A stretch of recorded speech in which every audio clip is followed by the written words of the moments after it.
Glória a Deus, aleluia. Abra sua Bíblia comigo em Romanos capítulo 1, verso 16 até o verso 17.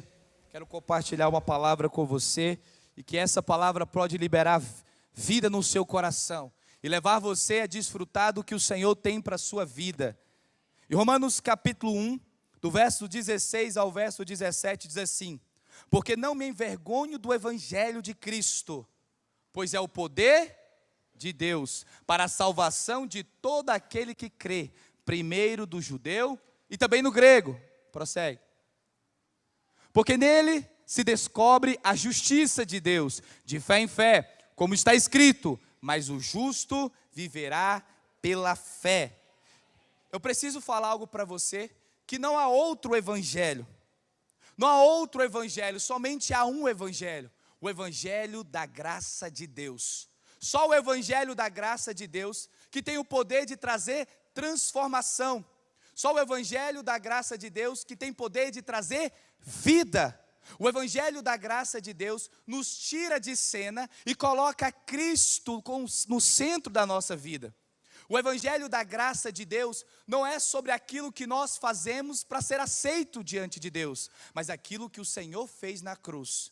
Por aquilo que Jesus fez na cruz, nós somos aceitos e podemos desfrutar de uma vida abundante. Nem toda palavra é evangelho. O evangelho corresponde à nova aliança. O evangelho corresponde à obra consumada da cruz. E hoje eu quero falar para você sobre esse poder do evangelho. E eu creio que à medida que você abre o seu coração para o evangelho da graça, que é Cristo Jesus, a sua vida não será mais a mesma. Mas eu preciso te dizer que o evangelho da graça não é um ensino, não é só uma filosofia, não é uma doutrina. O evangelho da graça é o próprio Cristo. Cristo é a própria graça de Deus. Cristo é a própria graça. E a Bíblia diz que o evangelho é o poder de Deus. O evangelho não é uma má notícia. Você não veio para essa reunião para ouvir uma má notícia. Você não veio para cá para ouvir que Deus está irado por você. Você não veio para cá para ouvir que Deus está zangado porque espera de você uma alta performance. A Bíblia fala que a alegria do Senhor é a minha. Veja, a alegria do Senhor, quanto mais eu entendo que Deus está alegre comigo, mais fortalecido eu sou. O evangelho da graça te fortalece para você viver uma vida em paz, para você viver uma vida abundante. Lá em João capítulo 10, verso 10, abre para nós. Vai ter que ser rápido, porque eu tenho tanto texto aqui. O ladrão não vem senão para roubar, matar e destruir. Mas olha só, eu vim, esse eu aqui é Cristo. Ele diz, eu vim para que tenham. Jesus está dizendo, eu vim para trazer regras, é assim? Eu vim para te trazer uma religião, é assim? Jesus está dizendo que ele veio para trazer o quê? Essa vida é a própria vida que corresponde nele. Jesus veio para te trazer a vida que está nele. Mas veja bem, é uma vida abundante em todas as áreas da sua vida. Você está aqui para ouvir vida abundante sobre você. Então ele veio para trazer vida e vida e abundância. Toda a realidade que não corresponde àquilo que Deus determinou, nós desonramos a obra do Calvário. Deus não chamou você para você viver uma vida medíocre. Deus chamou você para viver uma vida abundante. Por quê? Porque a vida abundante honra a Deus. A vida abundante não é por meio do que eu faço. A vida abundante é pela fé. E o que é a fé? A fé não é um sentimento. Você não é algo que você sente, mas é algo que você crê. Eu creio que isso é uma verdade na minha vida. Isso é uma verdade sobre mim. Mas olha só o que Paulo fala, Efésios capítulo 6, verso 10. No demais, irmãos, fortalecei-vos no e na força do seu. A palavra poder no original é dunamis. Dunamis, que é poder para operar milagres. Poder para operar milagres. Lá em Atos capítulo 1, verso 8, a Bíblia fala, Jesus diz que do alto nós seríamos revestidos de poder. E você vai ver essa conclusão lá em Atos capítulo 2, do verso 1, no cumprimento do dia de Pentecoste. Esse poder foi derramado sobre a vida dos discípulos. E homens que eram comuns se tornaram extraordinários. Por quê? Porque o poder entrou. E eu disse para você que o evangelho é o quê? Quando você ouve do evangelho da graça de Deus, o comum se torna o extraordinário, porque não é a sua força, é a força de Deus através de você. Pedro, somente com uma palavra, ele prega e quase 3.000 pessoas são salvas. É o que vai acontecer com você nesses dias. Deus vai te encher de tanto poder, de tanta vida, que aquilo que é impossível vai se tornar possível por meio dele. Você crê nisso? E aí ele diz, no demais irmãos, fortalecei-vos no Senhor e na força. O Senhor fala que nós devemos nos fortalecer na força do poder dele, no evangelho da graça. E o que é a graça? Favor imerecido. Deus abençoa quem não merece. Sabe por que muitas pessoas não são abençoadas? Porque elas querem merecer. E quando você quer merecer aquilo que Deus te deu de graça, você quer fazer novamente o que Jesus concluiu na cruz. O evangelho não é sobre aquilo que você dá para Deus, mas aquilo que Deus deu para você. Porque não há nada que você possa dar para Deus. Ele é rico, Ele tem tudo. O que você pode dar para Ele? O que você pode oferecer para Deus? Ele tem tudo. Ele é rico. A oração não é um depósito, a oração é um saque daquilo que Deus tem para liberar sobre a sua vida. Mas olha só, Efésios, no verso 11, olha o que ele diz. Os quais lhe disseram, homens... volta lá em Efésios 6, do capítulo 6, do verso 11. Efésios 6, 11. Então, Efésios 6, 11.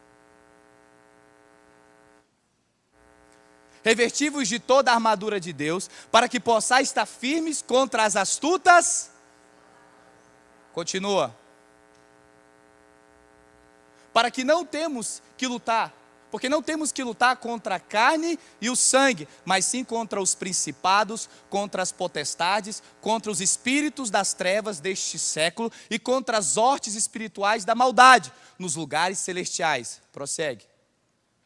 Portanto, tomai toda a armadura de Deus, para que possais resistir no dia, e havendo feito tudo, ficar firmes. Continua.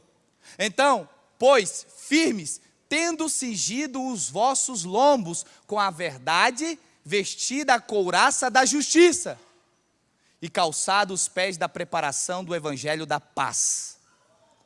Tomando sobretudo o escudo da fé, com o qual poderes apagar todos os dardos inflamados do maligno. Tomai também o capacete da salvação e a espada do Espírito, que é a palavra de Deus. E orando todo o tempo, com toda oração e súplica no Espírito. Então, Paulo nos orienta nós nos fortalecermos no Evangelho. Quando nós somos fortalecidos no Evangelho, nós somos fortalecidos no poder de Deus. Quando você ouve a mensagem que centraliza Cristo, você é fortalecido e fé é gerada no seu coração. E quanto mais fé é gerada no seu coração, mais você pode se apropriar do que Deus tem para a sua vida. Sabe por quê? Porque uma fé errada produz um comportamento errado. Muitas pessoas dizem assim, o evangelho é sobre ter uma fé grande ou ter uma fé pequena? Não, é sobre ter uma fé correta. Muitas pessoas dizem, eu tenho muita fé, mas a fé está errada. A fé precisa estar centralizada em Cristo, não em o que você produz, mas o que Jesus fez. Uma fé errada vai produzir um comportamento errado. Uma fé certa produz um posicionamento certo.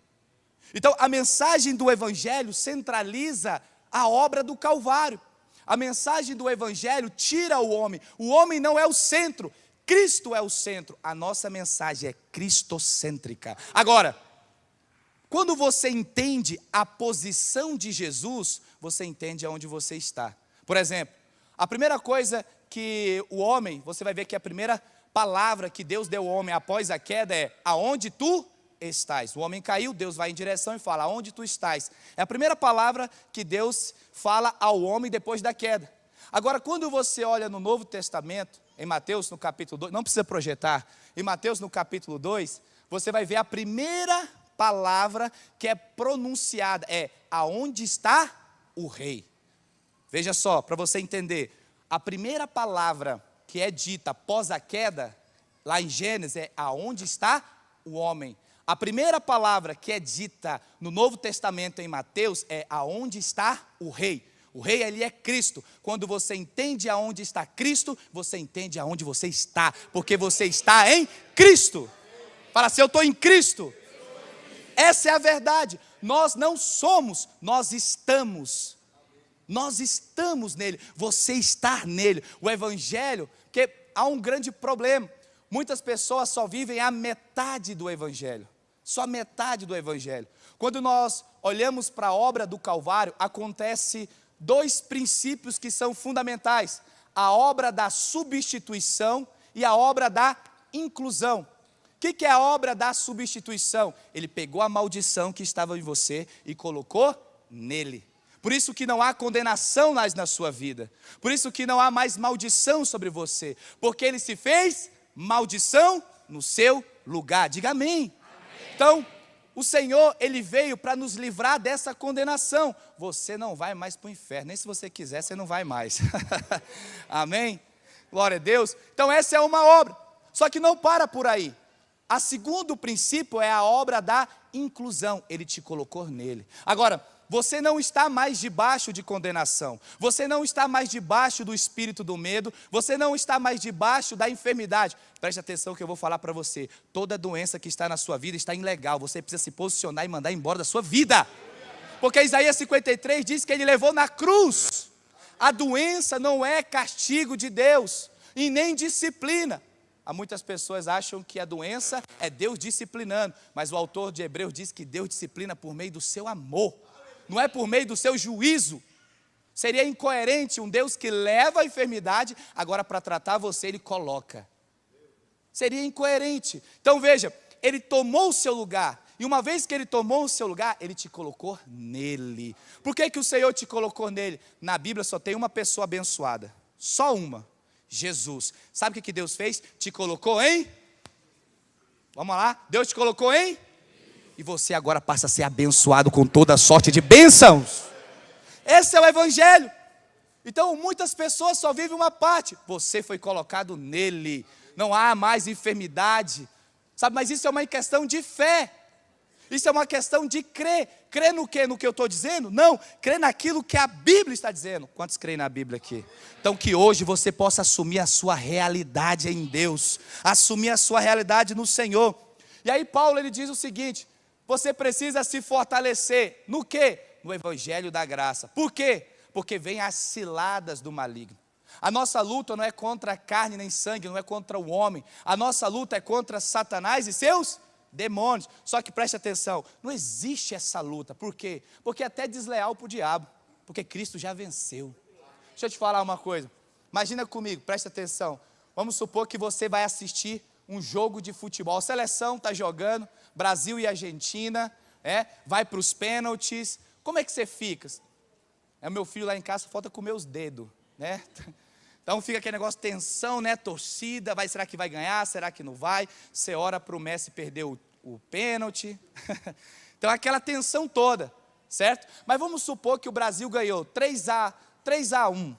3-1 o Brasil ganhou, mas só que você não conseguiu assistir. E aí você pediu para alguém gravar para você assistir em outro momento. E alguém grava para você. Você vai ficar com a mesma atenção? Por que não? Pois é, Cristo já venceu, meu irmão. Você não precisa estar com essa tensão. Há 2000 anos atrás, essa luta que você está passando, Ele já venceu e foi de goleada. Você está diante de uma circunstância que já foi vencida. Esse é o Evangelho da graça. Não é você, é Cristo através de você. Diga assim, Cristo em mim. É a esperança da glória. Então às vezes você está querendo lutar uma guerra que já foi vencida. Olha para Ele.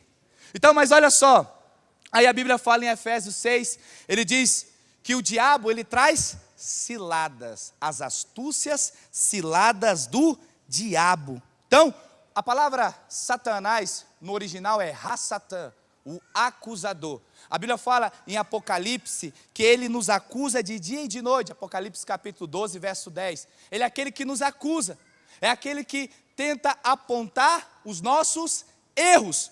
Esse é o trabalho do diabo. Mas deixa eu te ensinar algo. Como que o diabo traz essa acusação? como que o diabo nos acusa? Talvez alguém pode dizer, ele nos acusa por conta do pecado. Mas vamos ver? Projeta para mim aí. Romanos 3, verso 20. Olha como o diabo nos acusa. Romanos 3, 20. Por isso, nenhuma carne será justificada diante dele pelas... Então você não é aceito por Deus porque você é bom. Você não é aceito por Deus porque você faz muitas coisas para Deus ou porque você ora muito. Pastor, não pode orar? Pode, mas ora correto. Entende? Você não é aceito por Deus porque você jejua muito, porque você faz muito. Você é aceito por Deus porque Cristo morreu na cruz por você. Olha só, justificado diante dele pelas obras. Porque pela lei, o que é aqui? Pela lei vem o quê? Então veja, é através da lei que o diabo traz acusação. E sabe de uma coisa? Ele é sorrateiro. O diabo nos acusa e ele tenta se disfarçar como se fosse o Espírito Santo falando para você. Tá vendo? Sabe por que você não recebeu? Porque você não orou o suficiente. Sabe por que essa semana não foi boa? Porque você não foi no culto. Você deve ir no culto, viu? Mas só um parênteses. Né? Porque você não foi na célula. Por isso que você não é abençoado. Aí você acha que é o Espírito Santo corrigindo. O Espírito não condena, porque ele levou na cruz a condenação. O diabo, ele vai usar a lei para mostrar para você que você não está qualificado para orar a Deus, para buscar a Deus, porque é através da lei que vem o pleno conhecimento do pecado. Você já viu na Bíblia que a direção que Deus deu para Moisés, para Adão e Eva, era o quê? Não coma da árvore do conhecimento do bem e do mal, certo? Por que a serpente não matou Adão e Eva? Por que não falou para Adão, dá um tiro nessa mulher? Ou então Eva, dá um tiro nesse homem? Porque não tinha a lei, não matarás. Tinha não comerás. Então o diabo usou a lei, para quê? Para atacar o homem. A lei, ela é santa. A lei, ela é pura. A lei, ela tem um propósito. Qual que é o propósito da lei? Mostrar o alto padrão de Deus. O problema é quando nós queremos obedecer para ser aceito diante de Deus. E a Bíblia fala que isso avulsa o pecado. Muitas pessoas falam assim, vocês pregam sobre a graça de Deus. Isso é perigoso, porque as pessoas vão viver no pecado. É muito pelo contrário, é quando se fala da lei que o pecado é avulsado. Quem usa da graça para viver no pecado, nem nasceu de novo. A graça não é pretexto para viver no pecado, mas é força para viver sem o pecado. Ainda que você peque, ainda que você erre, você não está mais debaixo da condenação. O sangue de Jesus está sobre você. Amém? Então olha só o que ele diz. Por isso, nenhuma carne será justificada diante dele, pelas obras dele, porque pela lei veio o conhecimento do pecado. Agora, olha o que Romanos capítulo 7, verso 7 diz. Romanos capítulo 7. Que diremos, pois? É a lei pecado? De modo nenhum. Então a lei não é pecado. Ela se torna quando você quer cumpri-la. Ninguém é aceito diante de Deus porque cumpriu os mandamentos. Lembra do jovem rico, que ele chega diante de Deus? Ele chega para Deus e fala assim, bom mestre. Jesus fala, ninguém é bom senão o Pai. Aí ele fala, como que eu faço para herdar a vida eterna? Como que eu faço? Aí Jesus diz o seguinte, olha, você tem visto os mandamentos? Sim, desde pequeno. Eu obedeço os mandamentos desde pequeno. São 613. A lei são 613. Eu obedeço. Aí Jesus falou, então tá bom. Vende tudo que você tem e dá aos pobres. Será que Jesus queria deixar aquele homem pobre? Não, Jesus estava mostrando para ele que ele não era essa Coca-Cola toda que ele imaginava que era. Jesus estava mostrando para ele que ele não era tão bom como ele imaginava. Porque para Deus ele estava dizendo, eu sou bom. Eu consigo, eu dou conta, eu cumpro. Jesus mostrou, você não dá conta, rapaz. Você não consegue. Agora, olha a diferença. Esse é o jovem rico. Agora você vai ver Zaqueu. Zaqueu era um corrupto, né? Era um político corrupto daquele tempo. E aí ele vai ter um encontro com Deus. E aí quando ele tem encontro com Jesus, Jesus fala, vou comer na sua casa. Jesus não falou nada. E o que ele falou para Jesus? Jesus, tudo que eu fiz, eu vou restituir aos pobres. Eu vou restituir todos aqueles que eu lesei, todos aqueles que eu prejudiquei. Sabe por quê? Porque a lei traz condenação, mas a graça gera espírito de generosidade. Jesus não falou para ele, Você precisa vender para os pobres. Não, ele teve uma experiência com o amor de Deus. Quanto mais você entende que você é abençoado, mais você está disposto a abençoar. Amém? Então olha só, de modo nenhum, mas eu não conheci pecado senão pela... Isso aqui é o apóstolo Paulo falando. Porque eu não conheceria a concupiscência se a lei não dissesse, não cobiçais. Mas olha só que algo interessante. Em Gênesis, no capítulo 3, do verso 6 ao 11, você vai ver aqui. E viu a mulher que aquela árvore era boa para comer, e agradável aos olhos, e a árvore desejável para dar entendimento. Tomou do seu fruto, comeu, e deu também a seu marido, e ele comeu com ela. Preste atenção, olha só. Eu vou abrir um parêntese aqui para esse texto sobre o perigo de permanecer em silêncio. No momento que era para Adão falar, ele se calou. O silêncio de um homem trouxe a morte. Você tem aquilo que você permite, por isso você tem que se posicionar na sua casa e começar a falar da parte de Deus. O homem se calou, ele ficou calado. No momento que ele deveria se posicionar, tem coisas que Deus vai fazer na sua vida quando você se posicionar pela fé. E às vezes você fica dizendo, Senhor, por que Jesus? Por que está acontecendo isso? E Deus está dizendo, se posiciona, assuma a sua identidade. Entenda que eu paguei um alto preço para você não viver nessa vida. Então o silêncio trouxe a morte. Quantos aqui estão em silêncio diante da circunstância? E aí fico diante de Deus falando, Senhor, coitado de mim, quem sou eu? Isso é justiça própria, porque você está colocando o seu ego no centro. Abre mão de você e começa a olhar para Ele. Senhor, eu não posso, mas o Senhor pode mudar essa realidade. Eu não posso mudar o meu casamento, eu não posso mudar o meu filho, eu não posso mudar o meu marido, mas o Senhor pode todas as coisas. Fala da parte de Deus. Então, quando a serpente come, quando ele dá para a serpente a comida, né, no caso, a Bíblia fala que eles morreram, né? E aí qual foi a primeira impressão que eles tiveram? Que eles estavam nus. Na verdade, eles estavam cobertos da glória de Deus. A Bíblia fala que eles foram destituídos da glória. Eles estavam cheios da imagem, mas quando o pecado entrou, eles perderam a imagem. Preste atenção, quando você nasceu de novo, o Espírito Santo gerou a imagem dele em você. Diga amém. E por que ele gerou a imagem? Porque você só pode reinar por meio da imagem de Cristo. Quanto mais imagem, mais domínio. O diabo não respeita a aparência, ele respeita a unção que está em você. Há uma unção na sua vida. Quando o diabo olha para você, você acha que ele vê a sua imagem? A Bíblia fala que assim como ele é, nós somos.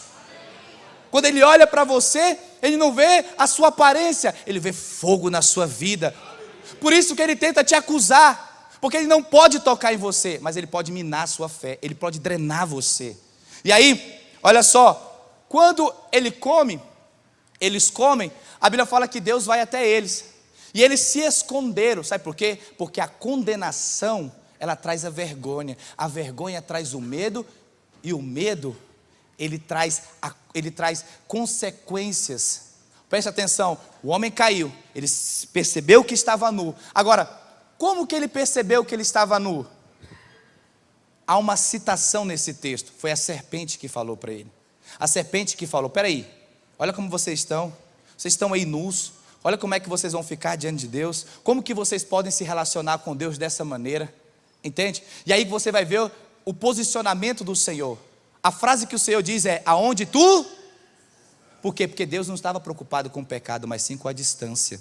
Na Bíblia, você vai ver o Senhor abençoando prostitutas, você vai ver Deus abençoando ladrões, o ladrão da cruz, você vai ver Deus abençoando pecadores, mas somente um tipo de pessoas que Deus não abençoa, que Ele não abençoou, foi os religiosos. Por quê? Porque estavam baseados nele. O pecado não intimida Deus em agir na sua vida.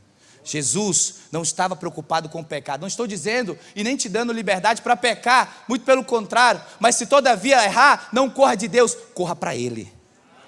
Corra para Ele. E aí olha só, em 1 Coríntios capítulo 15, verso 56 diz, ora, o aguilhão da morte é o pecado, e a força do pecado é a lei.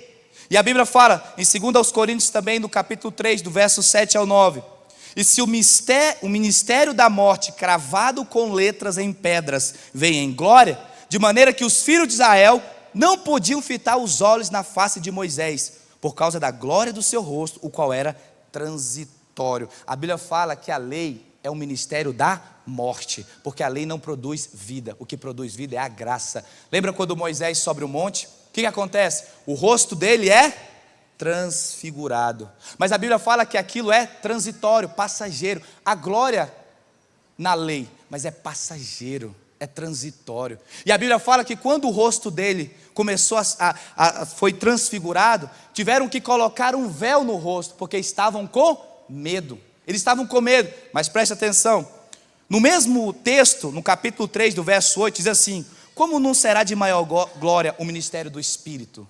Aí ele diz: porque seu ministério da condenação foi glorioso, muito mais excede a glória do ministério da justiça. O ministério da justiça é o ministério da graça. Quando Jesus estava lá no monte da transfiguração, a Bíblia fala que o seu rosto transfigurou. E aí Pedro diz o seguinte: Senhor, vamos arrumar aqui 3 tendas e vamos ficar aqui. Lá no Antigo Testamento, o que aconteceu? As pessoas estavam com medo. No Novo Testamento, no ministério do Espírito, da graça de Deus, em vez das pessoas correrem de Jesus, eles queriam estar próximo deles. A lei te separa, a graça te aproxima de Deus. A graça te aproxima. Mas eu quero mostrar para você rapidamente aqui alguns pontos para você saber a respeito dessa verdade do Evangelho da graça que traz vitória. O Evangelho da graça que traz vida. Olha só, projeta lá, Efésios capítulo 6, verso 14. Estai, pois, firmes, tendo cingido os vossos lombos com a verdade, vestida com a couraça da justiça. Então eu quero mostrar para vocês aqui alguns pontos, para que você possa viver debaixo dessa verdade do Evangelho da graça. Paulo diz que quando nós nos fortalecemos nessa verdade, nós vencemos a circunstância, nós vencemos o maligno. E a primeira coisa aqui que ele diz é que nós temos que estar firmes na verdade. Diga assim: eu preciso estar firme na verdade. Em João 8, do verso 32, a Bíblia fala: conhecereis a verdade e a verdade vos... Então aqui Jesus está conversando com os fariseus, Jesus está falando com os religiosos da lei. Eram aqueles que conheciam de Antigo Testamento, que conheciam das leis de Moisés. E aí Jesus chega para eles e fala: vocês acham que vocês conhecem a verdade, mas vocês não conhecem a verdade. No dia que vocês conhecerem essa verdade vai produzir transformação. Paulo, em Efésios, está dizendo que nós temos que nos apropriar dessa verdade. Essa verdade é Jesus. Quanto mais você é cheio de Jesus, quanto mais você é cheio de Cristo, mais fortalecido você é. Por exemplo, quando você vai olhar lá em Mateus, a mulher do fluxo de sangue, é aquela mulher que havia 12 anos com uma enfermidade. Ela tinha um problema no seu corpo físico. Ela tinha perdido todas as suas condições financeiras porque não conseguia resolver o seu problema. Mas um dia, ela ouviu falar da fama de Jesus. E quando ela ouve a fama de Jesus, ela vai em direção a Ele. Você acha que o que ela ouviu falar de Jesus? Você acha que ela ouviu falar de um Deus que está virado com ela? Você acha que ela ouviu falar de um Deus que estava brabo com ela? Muito pelo contrário, ela deve ter ouvido assim: olha, existe um Deus, existe uma pessoa, existe um homem que é poderoso, e Ele abençoa pecadores, Ele abençoa quem não merece. Isso encheu o coração de alegria dela, e correu em direção a Ele, e ela foi tocada. Quanto mais você é cheio de fé, quanto mais você é cheio do Evangelho da graça, mais ousadia é gerada no seu coração, para correr em direção a Ele. Entende? Então nós precisamos aprender a estar firme na verdade. Quando Paulo fala aqui: estai, pois, firmes, tendo cingido os lombos com a verdade aqui é o Evangelho da graça de Deus. A verdade aqui é o próprio Cristo. Olha só, João capítulo 14, do verso 16, diz assim: disse-lhe Jesus: eu sou o caminho, a verdade e a... Diga assim: Ele é o caminho, a verdade e a vida. Então estar firme na verdade é estar firme em Cristo. Deixa eu te falar, você está em Cristo Jesus. Você está em Cristo Jesus. Olha, lá em João, no capítulo 3, Nicodemos está conversando com Jesus. E ele pergunta assim para Jesus: Jesus, como que nós podemos fazer para operar os milagres que tu fazes? E aí ele diz: aquele que é nascido da carne, é carne. O que é nascido da carne? nascido da carne é nascido de Adão. Nós não nos tornamos pecadores, nós nascemos pecadores. Você não se torna pecador no primeiro dia que você pecou. Você nasce pecador. E uma vez que nós nascemos como pecadores, nós recebemos uma maldição por meio da desobediência do homem. Miséria, condenação, tudo isso foi resultado da desobediência do homem. E nós nascemos com isso. Mas agora, o próprio Jesus diz que aquele que é nascido do Espírito é Espírito. Veja, preste atenção. O que é nascer no Espírito? É aceitar Jesus. Deus veio habitar dentro de você. E agora, essa maldição não está sobre a sua vida. Em vez de você ter essa herança de maldição, você recebe a herança de Cristo. Prosperidade, vida e graça. Agora, por mais que você peque, você não é visto como um pecador, porque você é justo. Diga, eu sou justo. Você é justo pela fé. Romanos capítulo 5, verso 1. Justificados pela fé, tenho paz para com Deus por meio de Jesus. Você foi justificado. Ser justificado é ser revestido de Cristo. Cristo está em você. Não, dá um amém mais empolgante aí. Jesus está em você. E sabe de uma coisa? Quando o homem cai, quando o homem ele pecou, e ele se tornou pecador, nada que ele poderia fazer poderia mudar essa realidade. Nada que ele poderia fazer ia mudar essa condição. Mas agora, uma vez que você nasceu de novo e a vida de Deus habita em você, nada também que você possa fazer vai mudar a realidade de quem você é em Deus. Quando Deus olha para você e não fica olhando, olha lá o pecador, olha lá o falho, olha lá o errado. Você acha que é assim que Deus te olha? Não! A Bíblia fala que ele era o unigênito. Um único, agora ele é o primogênito, o primeiro de muitos. Quando Deus te olha, ele está dizendo, olha lá o meu filho, olha o meu filho amado, olha aquele que eu tenho pensamentos bons. É assim que Deus te olha, e é assim que você precisa se enxergar. Não se enxergue como coitado, porque o Deus Todo-Poderoso não te enxerga assim, porque Ele colocou o Espírito dEle em você. Você é extraordinário em Cristo. Em Cristo você é abundante. Colossenses 1:26.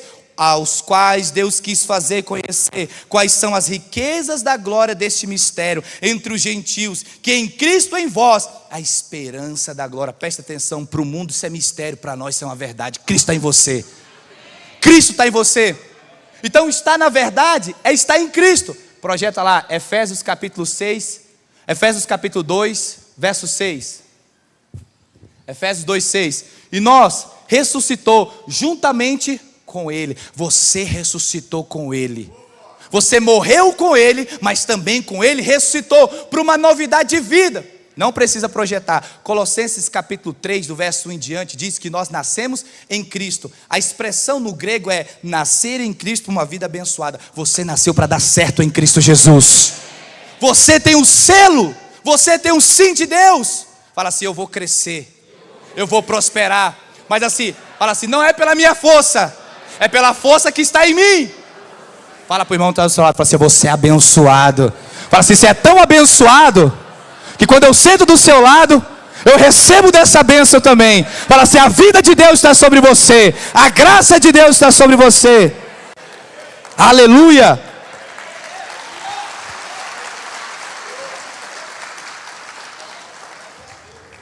João capítulo 4, verso 23. João 4, 23 é algo interessante.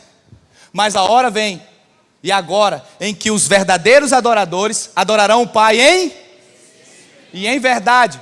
Porque o Pai procura tais que assim o adore. A Bíblia não está dizendo que Deus está em procura de adoração. Nada contra adoração. Porque Deus tem adoração perfeita. Ele está em procura de adoradores. Há 3 pontos aqui interessantes que nós precisamos aprender. Primeiro, adoradores. A palavra adoradores no original tem 2 sentidos. O primeiro é estar firme na verdade, e o segundo é desfrute. Presta atenção no mistério de Deus aqui, ó. A palavra adoradores tem 2 sentidos no original grego. Primeiro, está firme na verdade e desfrute. Olha como é que está esse texto no original. Tem um aplicativo da Bíblia, Bíblia Oliver Tree, quando você baixa, ela é de graça. Mas aí você pode pegar e comprar o aplicativo chamado Strong, onde você vê o sentido no grego e no hebraico. Então aqui, quando você tem esse aplicativo e aperta na palavra adoradores, ele vai te mostrar os sentidos do texto bíblico. E aqui, o texto bíblico está assim, ó. Mas a hora vem, e agora, em que os verdadeiros adoradores, preste atenção, e os verdadeiros adoradores desfrutam do Pai em espírito e em verdade. Sabe quem que Deus está à procura? De pessoas que querem desfrutar dele. Quem quer desfrutar dele aqui? Por que Deus está à procura? Porque tem gente que não quer desfrutar. Tem gente que não quer desfrutar de Deus. Tem gente que acha que precisa de uma alta performance para receber de Deus. Deus está à procura daqueles que querem desfrutar. Desfruta do que o seu Pai tem para você. João capítulo 1, verso 12. Pois todos aqueles que o receberam, não precisa projetar, pois todos aqueles que o receberam, deles o poder de serem feitos. Você é filho e filho amado de Deus. Deixa eu te falar, lá na cruz, o Pai abriu as portas para você ter acesso ao trono da graça. Você tem acesso a Deus. Mas olha só, o verso aqui ele diz, mas a hora vem, e agora, em que os verdadeiros adoradores adorarão o Pai em espírito. A palavra espírito aqui não é o espírito humano, é o espírito de Cristo, é o espírito do Senhor Jesus. Projeta para mim aí, Hebreus capítulo 10, do verso 29. Hebreus 10, 29. Diz assim: de quanto maior castigo cuidai-vos, será julgado, merecedor, aquele que pisar o Filho de Deus e tiver profano o sangue da aliança com que foi santificado e fizer cravado ao Espírito da graça. A Bíblia fala que o Espírito Santo é o Espírito da graça. Diga assim, o Espírito Santo é o Espírito da graça. E esse Espírito da graça, ele está onde? Está onde, irmãos? Em você. Não precisa projetar, senão... Em Lucas capítulo 8, do verso 14 diz: eis que o Espírito do Senhor está sobre mim, pelo qual me ungiu. Então o Espírito está em você e te ungiu. Mas o que o Espírito Santo faz? O que o Espírito Santo faz? Projeta lá, 1 Coríntios capítulo 2, verso 12. Olha o que o Espírito Santo faz dentro de você. 1 Coríntios 2, 12. Mas nós não recebemos o Espírito do... Fala assim, eu não tenho o Espírito do mundo. Você não tem um espírito de miséria, de pobreza, de escassez, não está em você. Mas o Espírito que provém de...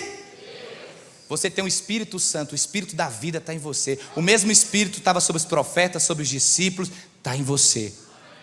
Para que pudéssemos conhecer o que nos é dado. O que o Espírito Santo diz para você? Ei filho, para de tentar merecer aquilo que Deus já te deu. A bênção não é porque você merece, é porque você não merece. O Espírito Santo ele veio para te mostrar o que Jesus conquistou para você, meu irmão. O Espírito Santo ele mostra para você, por isso que ele nos convence da justiça, para você entender que não é pela sua força, é pelo que Cristo fez. Senhor, eu não consigo, mas o Senhor pode agir na minha vida. Diga aleluia. E a verdade, volta lá para Efésios. Então veja, o Pai está à procura de adoradores que o adoram em espírito. O Espírito é o Espírito da graça. Deus está à procura daqueles que vivem debaixo da graça de Deus. Mas não é o Espírito e em verdade. O que é a verdade? A verdade é Cristo. Olha só, João capítulo 1, verso 14 diz assim: e o Verbo se fez carne e habitou entre nós, e vimos a sua glória, glória como unigênito do Pai, cheio da graça e da verdade. Deus está à procura daqueles que estão firmes da graça por meio da verdade que é Cristo. Não tem nada a ver com você, tem tudo a ver com Ele. Deus quer um relacionamento daqueles que estão firmes na verdade do Evangelho da graça. Deus está à procura daqueles que estão dispostos a desfrutar do favor dEle. Hoje, se você crê que você não merece, você vai ser abençoado. Se você crê que você não merece, você está na mira do favor de Deus sobre a sua vida. Diga aleluia. Segunda coisa para nós encerrarmos aqui, ele diz sobre a couraça da justiça. Faça um favor aqui, pastor Danilo, vem cá.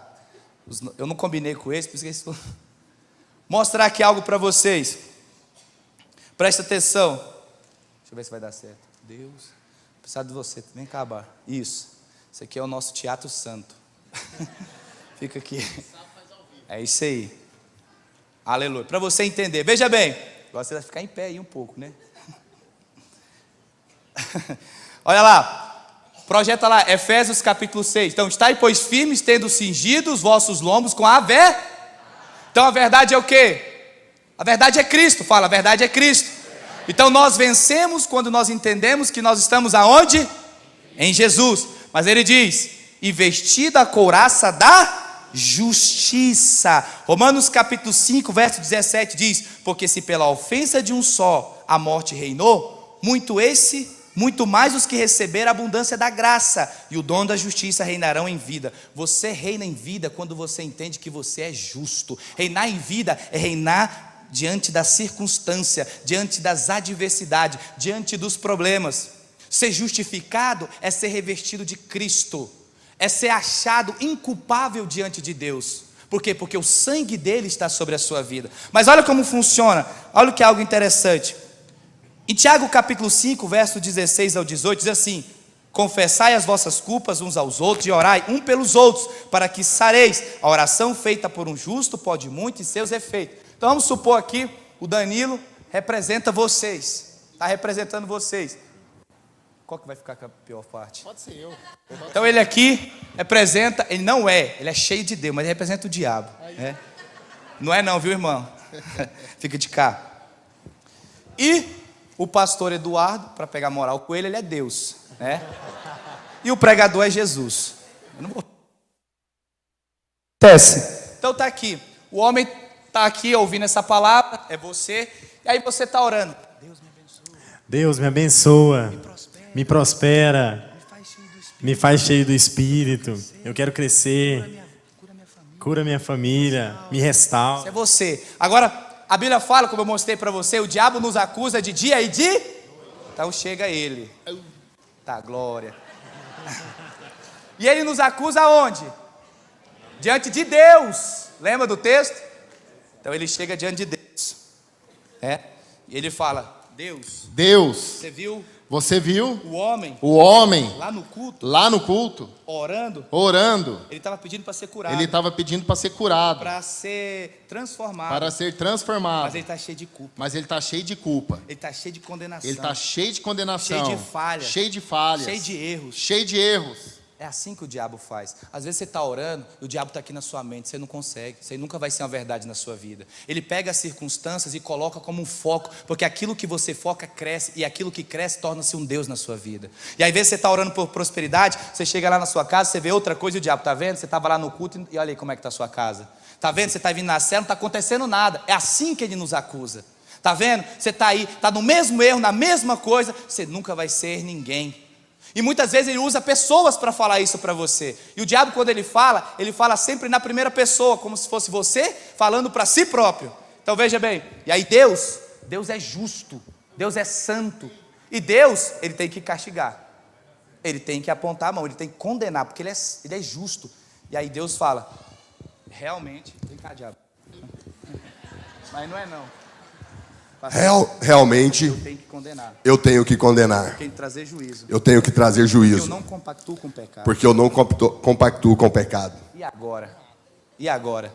A Bíblia fala que o salário do pecado é a única coisa que tem para ele é a morte. Só que preste atenção. Deus, ele é amor. E ele é justo. E pelo fato dele ser justo, o que ele faz? Ele envia Cristo. Aí Cristo chega na cena. O que está acontecendo aí? Qual que é o problema? E aí Deus fala, o diabo veio trazer acusações contra o homem. E Jesus fala, então me mostra. E o diabo está aqui. Cadê o diabo? Está aqui, Jesus. Está aqui, Jesus. Então é uma folha que dá 3 voltas em Goiânia e vem, né? Cheio de condenação, cheio de problema. Deus olha, fala, realmente você está enrolado, né? Mas realmente você está enrolado. Só que aí Jesus fala assim, eu tenho o documento que isenta toda a condenação que está sobre a vida dele. E o diabo fala, qual é? É impossível. É impossível. Deus tem que castigar. Deus tem que castigar. Deus tem que operar. Deus tem que operar. Juízo. Aí Jesus mostra. Sabe qual que é o documento? Jesus mostra as mãos furadas na cruz do Calvário. A primeira coisa que Jesus disse ao ressuscitar e falar para o homem é, paz esteja convosco. Aí Jesus fala assim, Jesus diz o seguinte: Deus, eu paguei um alto preço para que o homem lá no culto, no domingo, pudesse ser abençoado. Eu peguei na cruz toda a condenação dele, coloquei em mim, peguei toda a maldição dele, coloquei em mim. Agora você tem que abençoar. Estende as suas mãos e Deus te abençoa, não porque você é bom, mas porque Ele pagou alto preço. Obrigado, irmãos. Você pode orar, porque você é justo. Olha o que ele está dizendo. Ele diz que a oração feita por um justo pode muito seus efeitos. O que é o justo? Ser revestido de Cristo. Quando você ora, não é você orando, é Jesus. É Jesus. Não se apoie a sua oração em si próprio, apoie a sua oração em Jesus. Pai, eu não mereço, mas o que Jesus fez na cruz me deu acesso à grandeza do Senhor. Aí ele diz: Elias era homem sujeito às mesmas paixões que nós, e orando pediu que não chovesse por 3 anos e 6 meses, e não choveu sobre a terra. Orou outra vez, e o céu deu chuva, e a terra produziu seu fruto.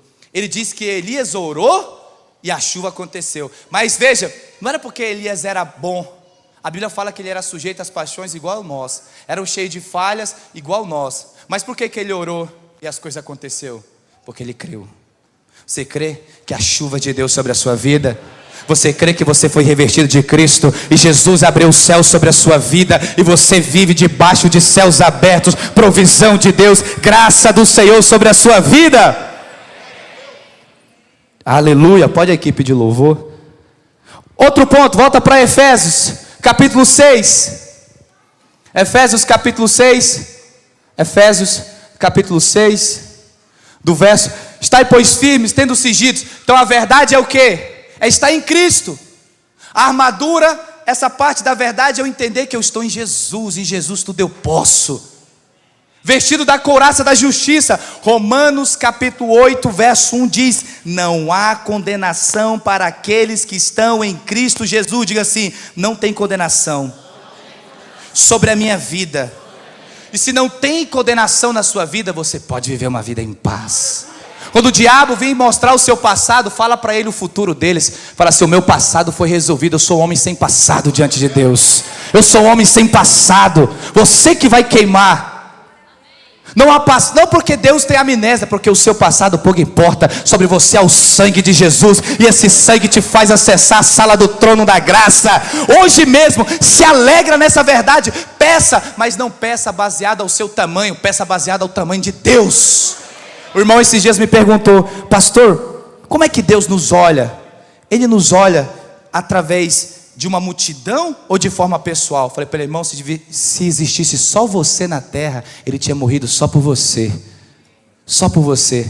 Esses dias também alguém falou assim: nossa, vocês ficam pregando, né? Eles falaram assim: você fica pregando esse evangelho da graça, vocês parecem que tem um rei na barriga. Falei para o irmão: eu não tenho um rei na barriga, eu tenho no corpo inteiro. Você tem um rei no corpo inteiro, meu irmão. O Rei da Glória habita em você. Aleluia, você é morada do Deus Todo-Poderoso. Esse é o Evangelho da graça do eterno Deus, que libera vida, que traz transformação, que traz vida. Aleluia. Essa foi boa, né, irmãos? Aleluia. Prossegue. Pode fazer um mistério aí. Prossegue aí, verso 15. Não, Efésios capítulo 6, do verso 15. Me ajuda. Obrigado. E calçado os pés na preparação do evangelho da... Então olha como nós vencemos o maligno. Quando nós entendemos maligno na circunstância, quando nós entendemos que nós estamos em... Não é as circunstâncias que definem você, é a sua realidade que define a circunstância. Quando nós estamos em Cristo. Segundo, quando eu creio que eu sou justo e não tem condenação. O diabo vai até tentar, mas o sangue está sobre mim. E terceiro, pelo evangelho da paz. O evangelho da paz. Você já percebeu que a saudação, pode baixar, que a saudação apostólica é a graça e a... Por que é graça e paz, não paz e graça? Porque você só pode ter paz quando você recebe graça. Quando você entende que não é pelo seu esforço, a paz de Deus gera no seu coração. A paz de Deus é no seu coração. Olha só, Romanos 6,14. Porque o pecado não terá domínio sobre vós. Diga: o pecado, o diabo, as circunstâncias, a doença não vai ter domínio sobre mim. Por quê? Pois não estáis debaixo da lei, mas da graça. Você está debaixo de Cristo. E o único que te controla é Cristo. O único que te governa é Cristo. O reino de Deus está sobre você. Ele me tirou das trevas e me colocou no reino do Filho do seu amor. Nas trevas era escassez, no reino do Filho do seu amor é abundância. Olha só, Hebreus capítulo 3, do verso 12. E aí nós vamos orar. Hebreus 3:12. Vede, irmãos, que nunca haja em qualquer de vós um coração mau. Em outras traduções é coração perverso. Presta atenção, olha só. Vede, irmãos, que nunca haja em qualquer de vós um coração perverso, infiel, para se apartar do Deus vivo. Veja, não é que Deus se aparta de nós, é nós que se apartamos de Deus. Por quê? Porque temos um coração mau, um coração perverso. O que é um coração perverso? Quando a gente fala de um coração perverso, o que vem na nossa mente é algo moral. É um coração pecaminoso, ainda que seja. É um coração desonroso, ainda que seja. Mas veja, a tradução correta para perverso no original, no grego, é pornério. Pornério. O que significa pornério? Coração cheio de preocupação. Sabe o que é um coração mau e perverso? É um coração cheio de preocupação, um coração cheio de ansiedade, um coração cheio de fadiga.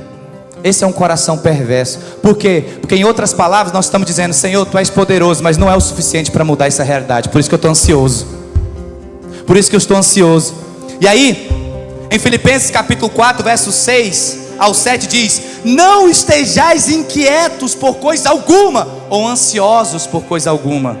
Antes, as vossas petições sejam em tudo conhecidas diante de Deus, pela oração e pela súplica, com ações de graça. O Senhor está dizendo: você não precisa ficar inquieto, você não precisa ficar ansioso. Corre para mim, eu tenho abundância, corre para mim.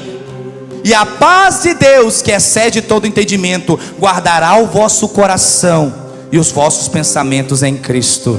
O nosso Senhor é aquele que nos leva para pastos verdejantes. Você já experimentou comer angustiado? Sim ou não? Já é ruim, né? Salmos 23. Fica de pé onde você está. Salmo 23. O Senhor é meu pastor e... mais forte. O Senhor é meu pastor e... então para que você está preocupado se nada vai te faltar? Aí olha, prossegue. Deitar-me-á e me faz verdes pastos, guia-me mansamente as águas tranquilas. Olha só, refrigera a minha alma e guia-me pelas veredas da justiça, por amor do seu nome. Olha só, ainda que eu ande pelo vale da sombra da morte, preste atenção, e a Bíblia fala que Ele nos leva para pastos. Só que a gente não vai comer, não vai descansar, porque você só pode desfrutar o que Deus tem para a sua vida quando você está em paz. E sabe quando é que você fica em paz? Quando você entende que existe um Deus que não está irado com você, Ele te ama, e as mãos dele não estão encolhidas, mas estão estendidas sobre a sua vida. E ainda que eu ande, ainda que eu faça, Deus não me leva para o vale da sombra da morte. Deus não me leva. Ainda que eu vá, ainda que eu faça besteira, eu não preciso me temer. Por quê? Ainda que eu ande pelo vale da sombra da morte, não temerei mal algum, porque Ele me guarda, Ele me protege, Ele é a minha provisão. Esses dias o Senhor falou comigo. Há pessoas que pregam e dizem assim: Jó perdeu tudo que ele tinha. Jó não perdeu tudo que ele tinha, porque tudo que ele tinha não era os bens materiais, era o Senhor. Se você tem Deus, você tem tudo. Você tem tudo. Não precisa viver com o coração angustiado. Não precisa. Corra para o seu Pai, corra para o Senhor, corra para os braços dele. Fala para Ele: Senhor, está doendo, está doendo muito. Abra sua boca. Eu já contei essa história, vou repetir, isso me marcou muito. Teve uma vez na minha casa, meu filho era muito pequeno, 3 anos, 2 anos, e ele tinha faltado energia no bairro, e ele estava na cozinha, e quando faltou energia ele começou a gritar, desesperado com medo, começou a gritar, e eu dei um pulo, fui em direção à cozinha e segurei ele no braço. Quando eu segurei ele, ele parou. Ele parou. Ele ficou calmo. E ali o Espírito Santo falou comigo: no dia que você se sentir numa situação de escuridão, de tristeza, só gritar que o Pai vai te segurar. Só grita hoje. Grita pelo seu Pai hoje. Grita pelo seu Pai. Coloca a mão no seu coração. Grita pelo seu Pai. Chama por Ele. Chama por Ele. Está doendo? Apresenta diante dele. Está ansioso? Fala com Ele. Fala: Pai, Espírito de Deus,